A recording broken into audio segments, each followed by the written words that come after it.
Plan Colombia is the explosive story of a country on the brink of collapse, becoming the secret laboratory for the global war on drugs and terrorism, under the ever-watchful eye of Washington. And what if behind this touted success lay in reality one of the most controversial geopolitical operations in recent Latin American history? In the years when the century draws to a close, Colombia stands as a land of fever and vertigo. The sun sets on torn mountains, green plains, slow rivers winding between jungle and savanna. Under these stormy skies, a country struggles. The war has no single front. It disperses, multiplies, invades forests, dirt trails, suburbs. Since the late 70s, armed conflict has intensified. It is no longer a distant murmur. It roars in villages, piercing news bulletins, imprinting itself in diplomatic reports read in Washington, Brussels, Geneva. In the rural depths of Meta, Caquetá, Putumayo, Guaviare, the FARC, born in 1964, advance. They settle in clearings felled by machete. They impose rules, taxes, a harsh justice that supplants the absence of the state. Columns of fighters in fatigues, rifles on their shoulders, cross rivers on makeshift bridges. They live in the shadow of gigantic trees, among mosquitoes, mud, silence cut by bursts of gunfire. In the hills and gorges of Santander, Arauca, Norte de Santander, another banner rises. The ELN, ideological brother, sometimes rival, often comrade in arms. They invoke revolution, social justice, liberation theology. They strike pipelines, kidnap engineers, dissolve into the mountains at the first sound of helicopters. For, as these Marxist guerrillas extend their invisible map, another force sets in motion. In the 1980s, large landowners, merchants, retired officers, and local politicians stir. They see the kidnappings, extortions, the slow advance of rebel flags. They make a choice. They take up arms in turn. First, they are scattered self-defense groups, armed with hunting rifles, protected by obscure complicities. Then, slowly, these rural bands gather, coordinate, harden. At the end of the century, under the icy hand of Carlos Castaño, they merge into a single name: the United Self-Defense Forces of Colombia, AUC. 1997 marks their official baptism, but long before, their steps toil the countryside. They advance in dusty convoys, draw up lists of enemies, sow terror in supposed guerrilla-friendly villages.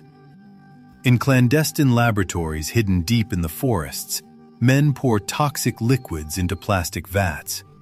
The chemical smell burns the throat. From the gray paste, white powder is born.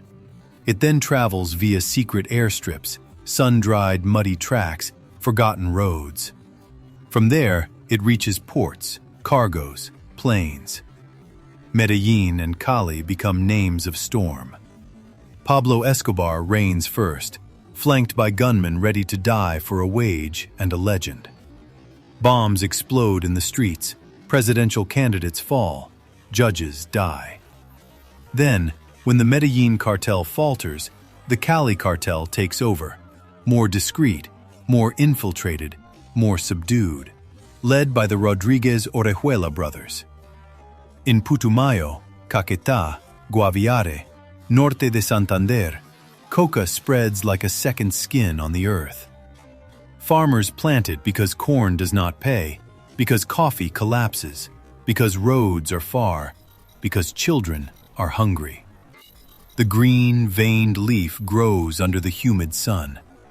It becomes the bloody tithe of a restless country. The FARC quickly understand this. They tax production, airstrips, laboratories, convoys. They take their share, a heavy tribute paid to war. DEA reports and the U.S. Department of State fill with numbers, diagrams, maps. Paragraphs pile up, cold, while in the jungle, men with boots covered in mud feed the global drug machine. In Bogotá, under the harsh lights of Congress, delegates debate, write, erase, rewrite.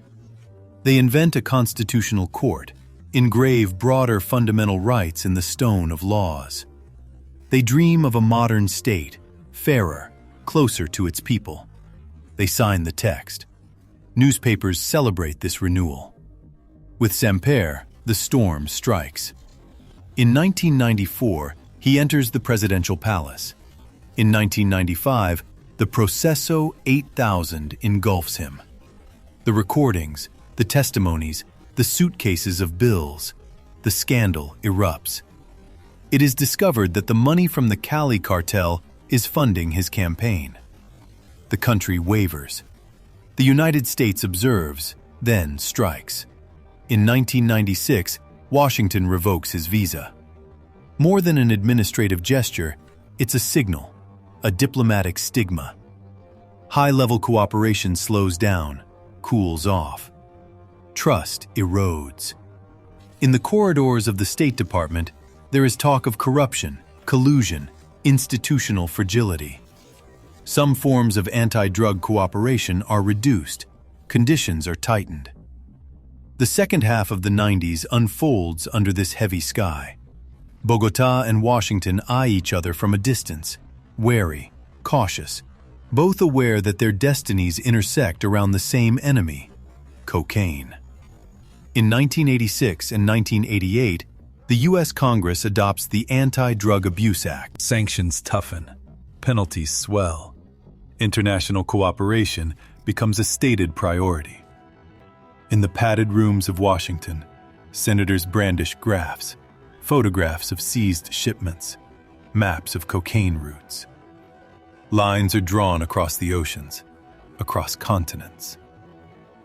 In 1986, a new instrument emerges: certification. Each year, the White House evaluates producer and transit countries. Are they cooperating enough in the anti-drug fight? Colombia is regularly placed at the center of these evaluations. Depending on the grade, aid is either strengthened or contracted. Encouragements turn into pressures. An entire country finds itself graded like a student on a report card, thousands of miles from its mountains. Yet, amidst these tensions, real cooperation weaves itself. During the 80s and 90s, American services support Colombia in extraditing major drug lords. It's an underground war, made of warrants, pursuits, protected judges, prisoners delivered to North American justice. Against the Medellín cartel, this cooperation becomes crucial. Pablo Escobar knows that extradition to the United States is his ultimate nightmare. He kills to avoid it. He threatens. He explodes. The United States also provides equipment, intelligence, discreet yet decisive support to Colombian security forces. Helicopters lift off. Communication antennas turn skyward. Listening devices are set up. At the Pentagon and the DEA, reports detail every step, every success, every setback.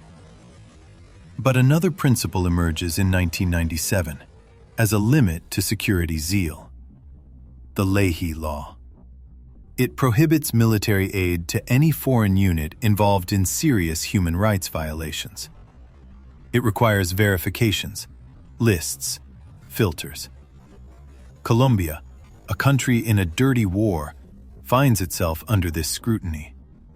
Suspect units are officially excluded from American aid. Colombian generals know. Abuses, now, also cost in dollars and helicopters. Homicides soar in the 90s. Kidnappings become an industry.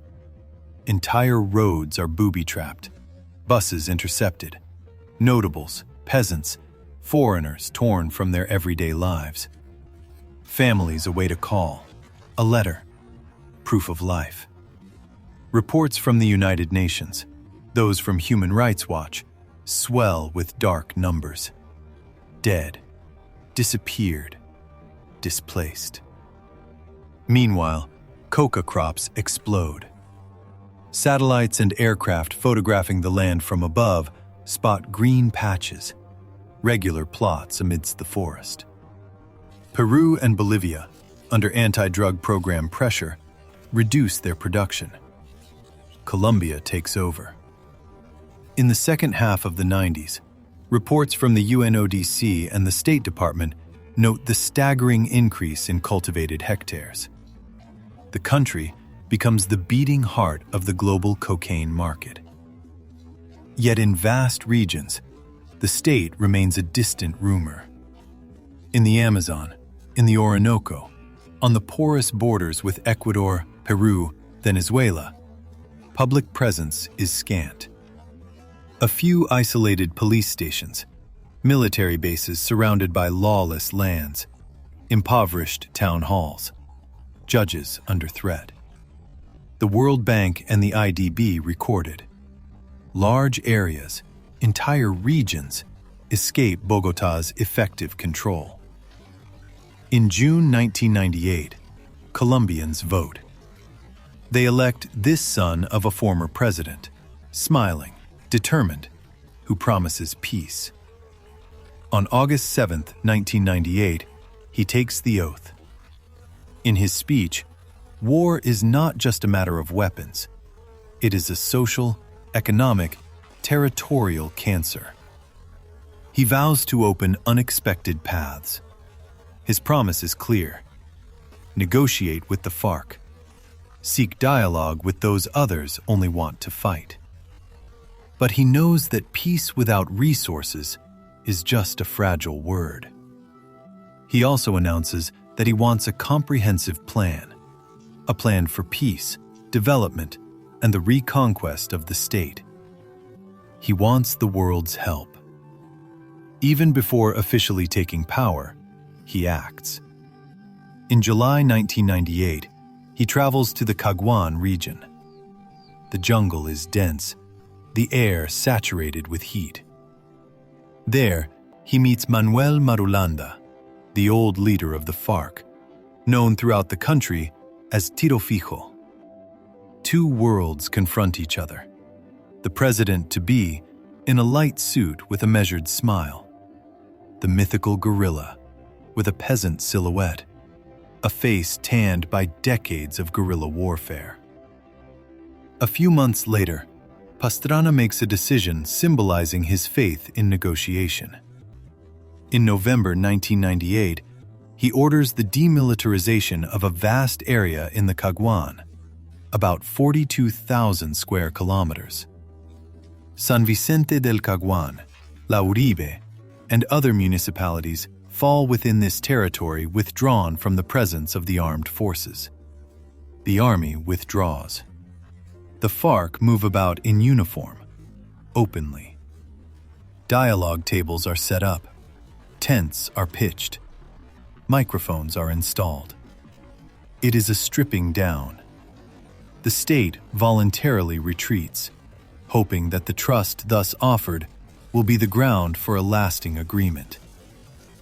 Washington observes, torn between the official support for any peace initiative and the anxiety of seeing an already powerful guerrilla benefit from this sanctuary. In 1999, these intentions become a document. The Colombian government drafts, refines, polishes the sentences. The text, officially named Plan Colombia, presents itself as a national plan for development and peace.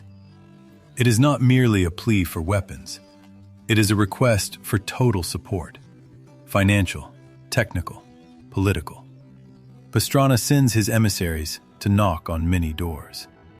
The European Union is asked. The United Nations is approached. Various donors are courted. Bogotá does not want an exclusive tête-à-tête with Washington.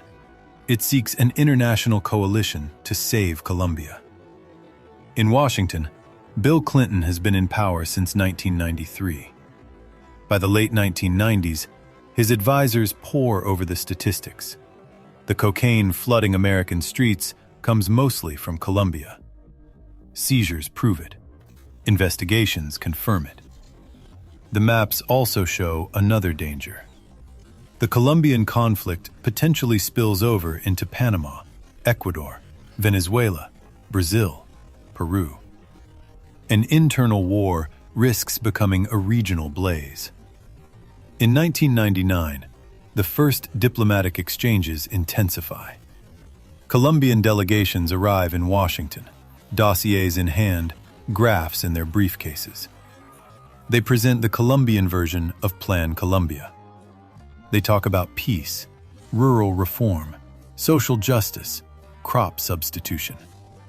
They ask for substantial aid, in money and material, to transform this vision into reality. In front of them, the American officials listen, question, redraw this plan in their own priorities in mind. In the corridors of the Department of State, the Department of Defense, in the offices of the White House, in the halls of Congress, discussions take place. Some see in this plan a historic opportunity to weaken the main producer of cocaine, stabilize a strategic ally, project American influence in the region. Others question the costs, the risks of a quagmire, the implications for human rights. Parliamentary committees convene. Experts testify. Generals, diplomats, CIA analysts detail the situation. The words exceptional aid, special package, Andean initiative circulate. There is a debate on the balance between security and social components. Already, something is taking shape. The future American aid will embrace the name of Plan Colombia, but will change its framework. Where Bogotá seeks a grand project for peace and development, Washington tends to see a new phase in the war on drugs. On the horizon, helicopters loom more prominently than schools. However, for Colombia, the choice becomes pressing. The country is burning. The maps of coca crops turn black. Homicides, kidnappings, displacements form a spiral. The demilitarized zone of Caguán becomes, in the eyes of many, a dangerous gamble that can backfire on its initiator.